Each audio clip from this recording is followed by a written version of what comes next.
Assalamualaikum warahmatullahi wabarakatuh. Salam, saya Keila dari kelompok 4. Di sini saya bersama Bu Bella, selaku guru di SMP Taman Dewasa Jetis.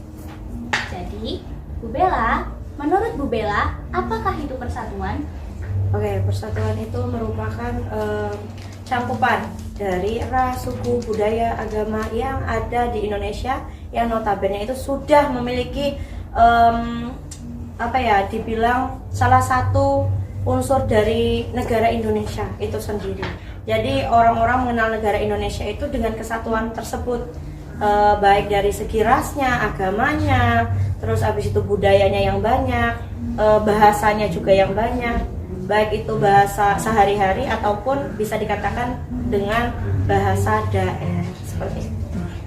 Baik, untuk pertanyaan kedua, dari pengalaman Bu Bella, apakah ada murid yang masih tidak bisa atau tidak mau mengikuti persatuan tersebut?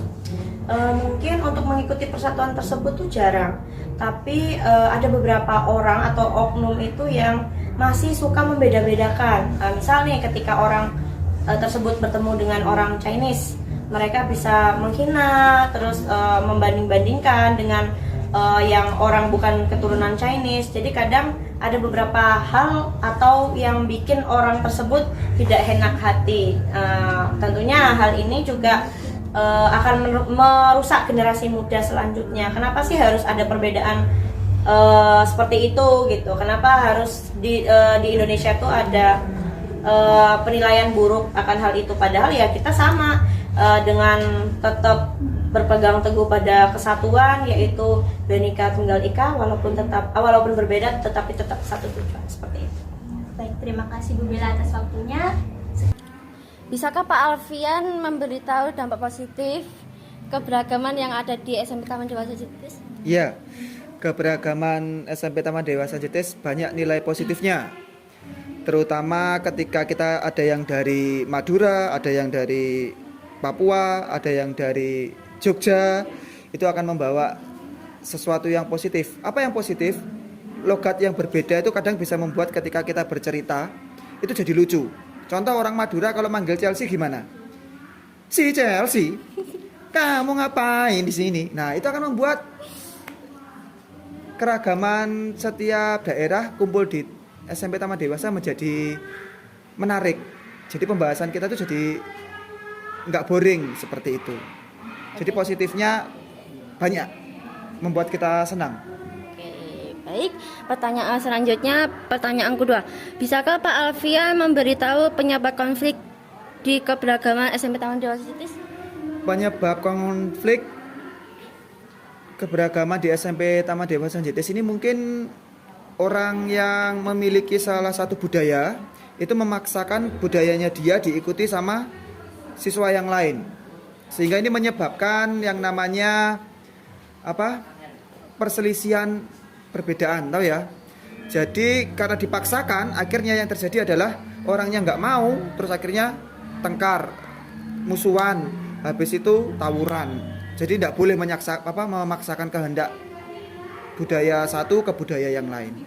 Oke, baik. Makasih Pak Alfian. Kita akan ngakhirin hari ini. Salam damai bahagia. Makasih. Nasionalisme adalah sikap untuk mencapai tanah air. Menurut Bu Zahrin, apakah siswi SMP Taman Dewasa Jetis sudah menerapkan nasionalisme tersebut? Oke.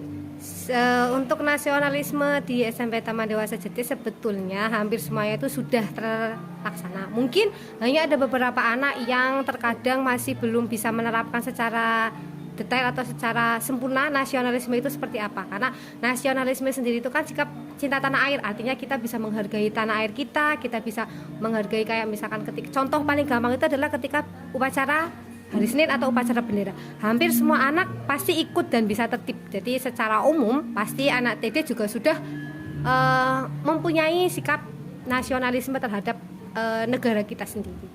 Baik, makasih. Baik, pertanyaan selanjutnya, pertanyaan kedua. Apakah Bu Zahrin mengerti arti dari prinsip Bhinneka Tunggal Ika? Oke, prinsip Bhinneka Tunggal Ika berarti berbeda-beda tetapi tetap satu. Itu sangat menunjukkan di Indonesia karena terdiri atas beberapa suku, terdiri atas beberapa agama juga. Nah, yang dimaksud Bhinneka Tunggal Ika tadi ya kita berbeda, tetapi kita tetap bisa bersatu di dalam naungan negara kita, yaitu negara Kesatuan Republik Indonesia. Baik, makasih Bu Zarin. Saya tutupkan. Makasih ya Bu Zarin. Makasih. Assalamualaikum warahmatullahi wabarakatuh. Saya di sini bersama Pak Dwi selaku guru di SMP Taman Dewasa Jetis. Pak Dwi, apa pendapat Pak Dwi terhadap murid yang rasis? Rasis.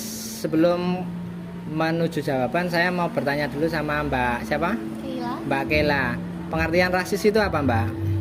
rasis itu mungkin lebih ke mengejek ya Pak. Oke, jadi gini. Tentang Jadi yang berkaitan dengan rasis itu memang pada dasarnya terjadi karena banyak hal.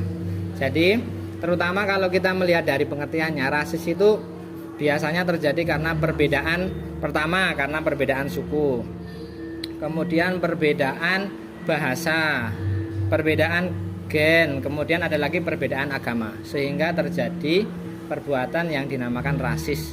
Biasanya saling ejek, saling mengolok-olok, ataupun saling menyalahkan antara kelompok yang satu dengan kelompok yang lain. Gitu? Baik, untuk pertanyaan selanjutnya, apakah Pak Dwi tahu cara mencegah murid yang menyebabkan konflik tentang rasisme ini? Seperti apa ya? Penyebab rasis itu tadi sudah saya sebutkan, bahwasanya rasis itu terjadi pertama karena ada salah satu kelompok ataupun suku ataupun apa ya bahasanya itu kelompok lah mudahnya, dia tidak bisa menerima kekurangan dari kelompok lain. Intinya ketika kita tidak bisa menerima, maka yang akan terjadi adalah rasis itu sendiri, saling mengejek, saling mengolok, bahkan yang lebih sampai pada tahap kriminalitas itu bisa sampai saling melukai atau bahkan bisa saling membunuh. Contoh yang paling real adalah peristiwa di mungkin antar agama ya, di mana itu di Sulawesi, kemudian di Madura, di daerah saya pun ada. Jadi perbedaan pendapat antara agama yang satu dengan agama yang lain sampai mengakibatkan bentrok, bahkan perkelahian yang mengakibatkan lebih parahnya sampai meninggal dunia. Untuk pertanyaan terakhir, apa keistimewaan taman siswa bagi Pak Dwi? Taman siswa. Ya. Taman siswa, keistimewaan taman siswa karena saya di sini selaku pamong. Taman siswa itu kan didirikan oleh Bapak Pendidikan, yaitu Ki Hajar Dewantara. Jadi kalau ditanya kelebihan, semua pendidikan itu dilandasi dasar-dasarnya semuanya diambil dari taman siswa, di mana taman siswa itu yang mendirikan pertama kali adalah Bapak Pendidikan, yaitu Bapak Ki Hajar Dewantara. Jadi ketika ditanya kelebihannya banyak, semua pendidikan itu asal muasalnya dari TD. Ketika menteri membuat suatu keputusan itu diambil salah satu dasarnya adalah dari visi dan misi dari taman siswa itu sendiri. Jadi untuk kalian yang sudah sekolah di sini, kalian nggak perlu berkecil hati. Jadi semua kelebihan ada di Taman Dewasa. Kalian sudah merasakan sendiri sekolah di sini, pengen apa, insya Allah sekolah akan menyediakan. Seperti itu. Baik, terima kasih untuk Pak Dwi atas waktunya. Sekian, Assalamualaikum warahmatullahi wabarakatuh. Waalaikumsalam warahmatullahi wabarakatuh.